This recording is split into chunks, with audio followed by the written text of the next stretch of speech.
என்னாலலாம் முடியாது. ஆளை விடுங்கம்மா. சின்ன தம்பி, ஐயோ, சின்ன தம்பி, ஏய் சின்ன தம்பி, சின்ன தம்பி, நில்லுன்னு சொல்றேன்ல. சின்ன தம்பி, சின்ன தம்பி, சின்ன தம்பி நில்லு. சின்ன தம்பி நில்லுன்னு சொல்றேன்ல. ஐசம்மா என்ன விடுங்க, நான் போறேன். சின்ன தம்பி, இப்ப நான் என்ன கேட்டுட்டேன்? ஊர் உலகத்துல எந்த பொண்ணும் ஒரு பையன் கிட்ட கேட்காத விஷயத்தையா நான் கேட்டேன்? எனக்கு உன்னை பிடிச்சிருக்கு, நான் உன்னை லவ் பண்றேன். இத சொன்னது தப்பா? ஐசம்மா நீங்க எனக்கு ஐசம்மா. எங்க போய் எப்படி பொழைக்கிறேன்னு தெரியாம தவிச்சு போய் நின்னப்ப எனக்கு கை கொடுத்த தெய்வமா நீங்க. அது மட்டும்தான் என் மனசுல எப்பயுமே இருக்கு. உங்களை எப்பயுமே என்னால இப்படி நினைச்சு பார்க்க முடியாதுமா. சின்ன தம்பி,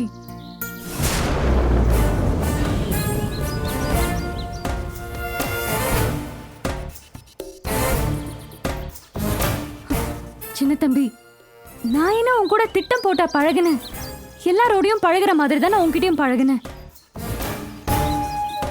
இவ பொன்னியோட பொண்ணு ஐஸ்வர்யா ஆச்சே, இங்க என்ன பண்ணிட்டு இருக்கா? ஆனா உன்னோட வெள்ளந்தியான குணம், எல்லாருக்கும் இறக்கப்படுற உன் மனசு, கள்ளங்கபடம் இல்லாம இருக்க உன் தன்மை, இது எல்லாம் தான் எனக்கு ரொம்ப பிடிச்சிருந்தது. நான் என்னையே அறியாம உன் மேல காதல் ஆயிட்டேன் சின்ன தம்பி. நான் வேற என்ன செய்ய முடியும் சொல்லு? கோடீஸ்வரனோட மக ஒரு சாதாரண பையன் கிட்ட என்ன கேட்டு கெஞ்சிட்டு இருக்கா?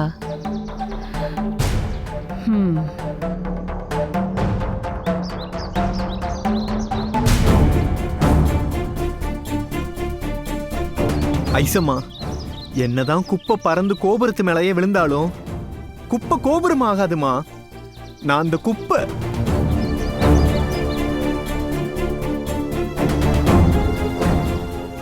நான் ஒரு கிராமத்தான் ஐசம்மா. படிப்பறிவு இல்லாதவன். வெள்ளந்தியா இருக்கதும் கள்ளங்கபடம் இல்லாம இருக்கதும் அந்த கிராமம் எனக்கு கொடுத்தது. இதுக்காகலாம் நீங்க என் மேல ஆசைப்படக்கூடாதுமா. ஐசம்மா உங்க தகுதி வேற, உங்க உயரம் வேற, உங்க வாழ்க்கையே வேறம்மா. நீங்கெல்லாம் ரொம்ப பெரிய இடத்துல வாழ வேண்டியவங்கம்மா. நீங்கெல்லாம் என் மேல ஆசைப்படுறதே தப்புமா. இல்ல சின்ன தம்பி, புத்தி இல்லாம பேசிட்டு இருக்க. படிப்பு, வாழ்க்கை, அந்தஸ்து இதெல்லாமா பார்த்து காதல் வரும்? காதல் எப்பவும் மனசை மட்டும்தான் பார்த்து வரும்.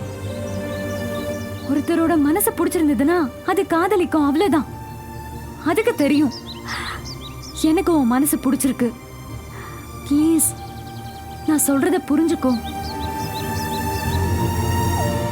ஐசம்மா நீங்க எனக்கு வேலை கொடுத்த பாஸோட தங்கச்சி ஐசம்மா.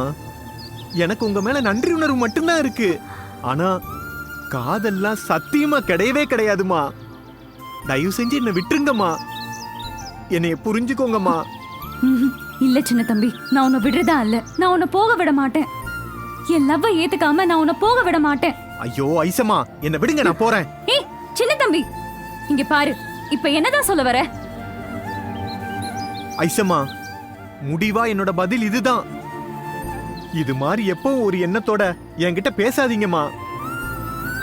நீங்க எப்பவுமே எனக்கு பிடிச்ச ஐசம்மா தான். கடவுள் மாதிரி இல்ல, அதுக்கும் மேல. அப்படித்தான் என்னால பார்க்க முடியுமே தவிர நான் காதலிக்கிற பொண்ணா உங்களை ஒருபோதும் பார்க்க முடியாதுமா. என்ன மன்னிச்சிருங்க. கையெடுங்க. விடுங்கம்மா. நில்ல. விடுங்கம்மா. ஐயோ சின்ன தம்பி, ஏன் இப்படி பண்ற? ஐசம்மா யாராச்சும் பாத்துற போறாங்க ஐசம்மா. விடுங்க. ஏய் சொல்றேன்ல.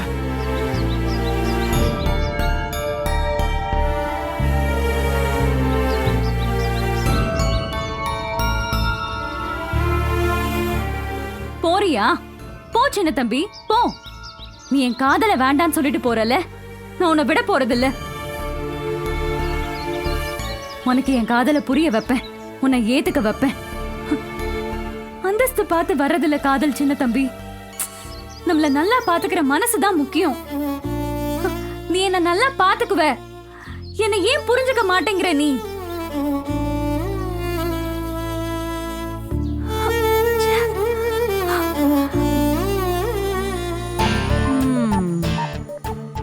என்னடா அது பழம் நழுவி பால்ல விழுது. பொன்னியோட பிடிமானம் எதுவும் நம்ம கையில இல்லையே நினைச்சிட்டு இருக்கிறப்போ தானா வந்து ஒரு விஷயம் கையில மாட்டுதே. இவ பொன்னியோட மக ஐஸ்வர்யா. ஆனா அவன் யாருன்னு தெரியலையே. பார்த்தா படு லோக்கலான ஆளா இருக்கான். ஆனா இந்த ஐஸ்வர்யா அவன்கிட்ட ஏதோ மன்றாத குறையா கேட்டுக்கிட்டு இருக்கா. ஒருவேளை இவளோட முக்கியமான விஷயம் ஏதாவது மாட்டிட்டு இருக்குமோ? சரி, விசாரிப்போம். எப்படியோ நல்ல மேட்ரு சிக்கி இருக்கு. இதை கொஞ்சம் நல்ல ரிசர்ச் பண்ணோம்னா பொன்னியோட குடும்பத்துக்குள்ள புகுந்து செம்ம ஆட்டம் காட்டலாம். காட்டுறேன்.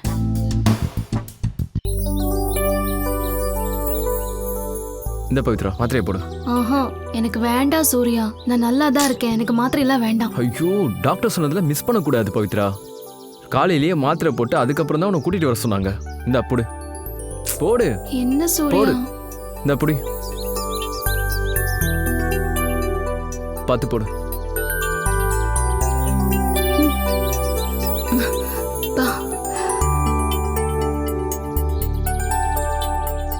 சின்ன தம்பி, காலையில இருந்து எங்க போன?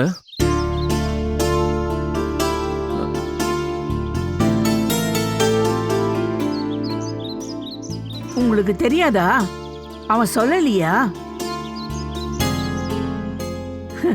இன்னைக்கு அவன் கோயில்ல அலகு குத்தி நேர்த்தி கடன் செஞ்சுட்டு வந்திருக்கான்.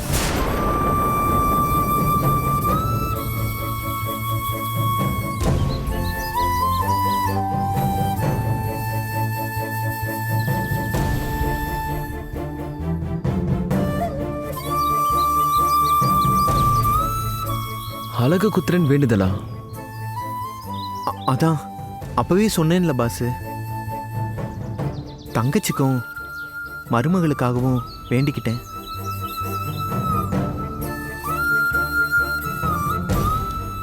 அதான் போய் முடிச்சுட்டு வந்துட்டேன்.